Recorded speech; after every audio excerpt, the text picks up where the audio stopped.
चला की किती वेळ झालं वाट बघतोय पाहुणा बर्फ वितळायला लागला माझा. पाहुणचाराची सोय छान झाली म्हणायचं आता. हा. हेच आहे ती मंग्याची सोय करणार होता. चला चला चला.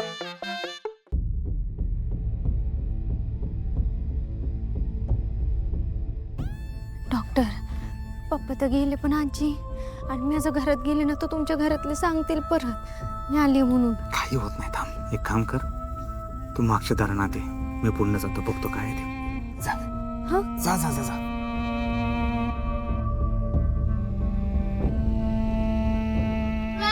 भूक लागली जेवण आणखी लवकर. लाली वहिनी मोठी आहे भूक लागली आहे या ना लवकर.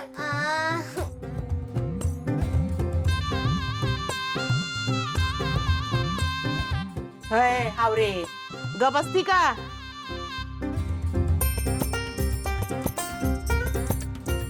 फुलं काय करू का ग? काय मदत होय ग? करू का? आणलंय ना सगळं. अगं तुझी थुरली सून नाचूनच काम करते आणि तुझी धाकटी सून कुठे गेली ग? अगं ती इतकी जडवाट आहे ना, दिवसभर एका जागेवर बसलेली असते, अजिबात हालत नाही. त्या म्हशी ग दिवसभर रुतून बसते तिथं आणि सारखे ना रवत करत असते आणि ना भूकंप झाला तरी बी हालत नाही. सानू काय की रट्टा ग बसता का?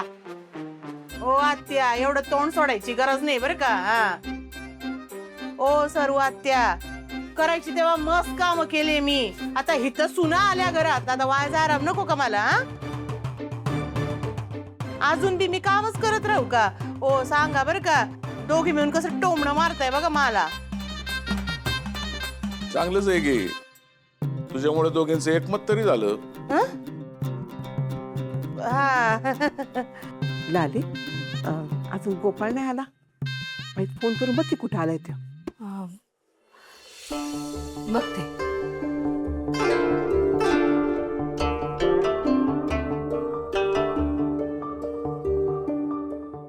काय किती उशीर तुम्हालाच फोन लावत होते, कुठे होतात? हो ते बाजारात दुकानावर गेलो, ते सगळं सामान लावलं ना, त्याच्यामुळे थोडासा उशीर झाला. बरं चला.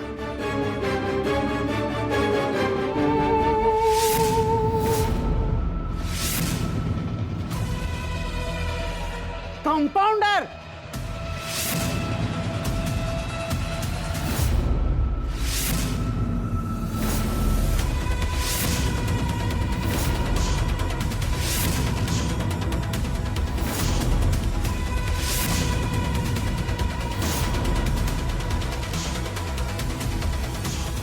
बाया, ह्यो मुर्दा इथं काय करतोय?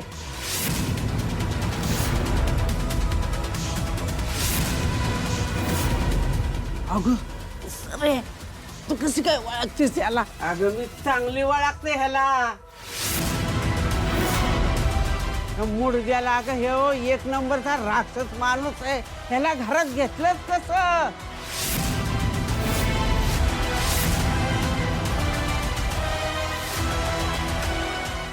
अगं हे ना आमच्या घराच्या चालल्याच्या त्यांच्या अकला पार घात ठेवल्या त्या. मी बोबलून सांगते तरी ऐकत नाहीत. तर बाहेर काढा म्हणलं तर कोणी सुद्धा ऐकत नाही माझं.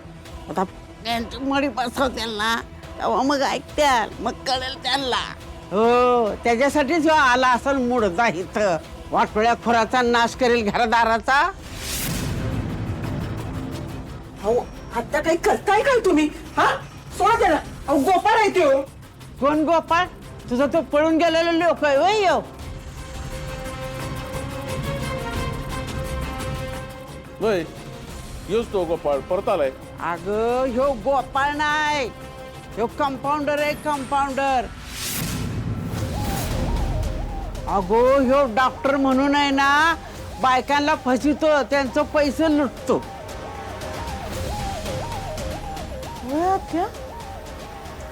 बाई काय कवते नवलच म्हणायचं. हा वात्या तुमचा काहीतरी गैरसमज होतोय. तुम्ही जो म्हणताय ना तो डॉक्टर नाही, तो माझा गोपाळ आहे, माझा लोक गोपाळ आहे. सोडा की त्याला. नाही सोडणार. अहो सोडा ना माझा. नाही सोडणार म्हणलं ना. तो कोण आहे मला माहित नाही. ह्यो या घरातला नाही पण आहे ना, ह्यो या वाड्याच्या उरावर बसलाय. तुम्ही दोघे म्हातारे आहे, तुमची डोकी फिरलीत का? बारक्या असताना तुम्ही दोघी जणी डोक्यावर पडले होते काय? कोण कुठला डॉक्टर कसलं काय? यो गोपाळ आहे आमचा. हा सोडा त्याला.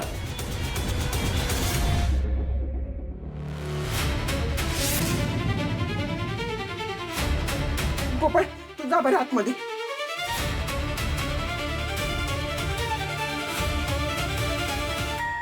तर कंपाऊंडर आहे पण ह्यो तर मेला होता आणि ह्यो जिता कसा काय?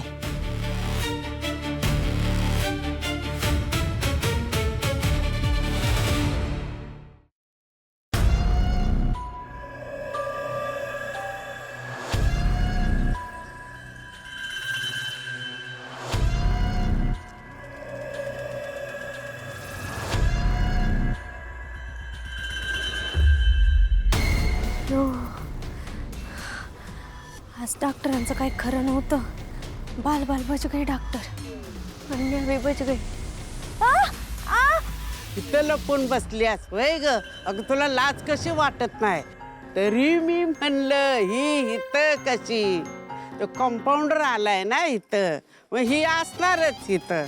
अगं तुला 1000 वेळा सांगितलंय की त्याच्या नादाला लागू नको, पण तू आहे ना आयुष्याचं वाटोळं करून घ्यायला आली आहे. आजे अय गो सूरज अगं केवढं जोरात कान पिघळलायस माझा.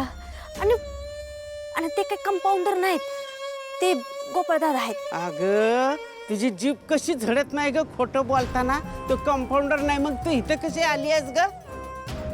अगं आजे मला हिरोईन व्हायचं होतं की नाही, मग माझ्याकडे पैसे नव्हतं आणि नेमकं त्याच टायमिंगला मला असं कळलं की आपल्या गावात एक मोठा रस्ता जातोय आणि तो रस्ता आपल्या शेतातनं जातोय. मग माझ्या डोक्यात आलं की तू आणि पप्पा याच्या आधी म्यानरू आजीला म्हणवते ना. काय म्हणवायची गरज नाहीये, ती काय मोठी महाराणी लागून गेली होय? अगं आजी आपला जर वाईच फायदा होणार असेल तर तिला मनवायला तुला काय त्रास आहे बाई? ए मी काय नमतं बिमतं घेणार नाही. तिकडे ती जमीन जाऊ दे खड्ड्यात, नाही ते तिकडे शेत जाऊ दे, घरदार पार रस्त्यावर येऊ दे. तिकडे जमीन जुमला गेला तरी मी तिला लाडीगोडी लावणार नाही आणि तिच्या पुढं नमतपणा घेणार नाही. आलं का ध्यानात? काय गे पळाली वाटतं. थांब तू परत घाऊ दे, तुझ्या चांगल्यात चांगल्या सोलून काढते.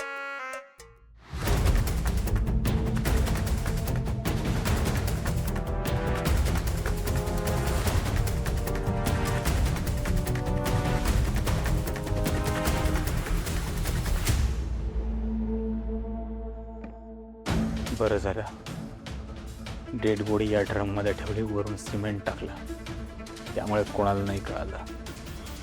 कंपाऊंडर